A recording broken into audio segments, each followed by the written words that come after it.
Hello बच्चों, let's read the question. Zeroth law of thermodynamics represent. Question में क्या दे रखा है, जो थर्मोडायनेमिक्स का जीरोथ लॉ होता है वो क्या रिप्रेजेंट करता है. अब जीरोथ लॉ ऑफ थर्मोडायनेमिक्स हमें क्या बताता है. एक तो टेम्परेचर का कॉन्सेप्ट बताता है. जो कॉन्सेप्ट और टेम्परेचर हमें मिला था वो कहाँ से मिला था, जीरोथ लॉ ऑफ थर्मोडायनेमिक्स से ही मिला था. और जीरोथ लॉ क्या कहते हैं कि मान लो दो सिस्टम है ए एंड बी, ये एक दूसरे के साथ थर्मल इक्विलिब्रियम में है, ठीक है.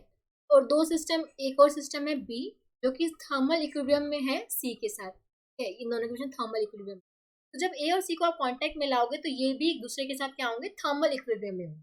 तो ये state of thermal equilibrium system के बारे में बताता है जीरोथ लॉ. हमारा बी स्टेटमेंट तो बिल्कुल ट्रू है कि जो जीरोथ लॉ ऑफ थर्मोडायनेमिक्स है वो state of thermal equilibrium system को रिप्रेजेंट करता है. ऑल्सो ये कॉन्सेप्ट ऑफ टेम्परेचर को भी बताता है, ठीक है. कॉन्सेप्ट ऑफ टेम्परेचर के बारे में भी इसने डिफाइन किया था.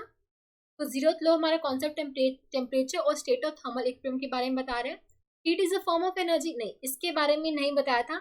ये हम बेसिकली फर्स्ट लॉ से बोल सकते हैं. फर्स्ट लॉ हमें बताया था कि जो हीट हम सप्लाई करेंगे सिस्टम में तो किस में कन्वर्ट होती है, इंटरनल एनर्जी और वर्क डन में. तो डेल्टा की होता है delta U plus delta W equal होता है. तो ये हमारा जीरोथ लॉ से इसका कोई रिलेशन नहीं. तो हम बोल सकते हैं कि जीरोथ लॉ ए और बी स्टेटमेंट दोनों को बता रहे हैं.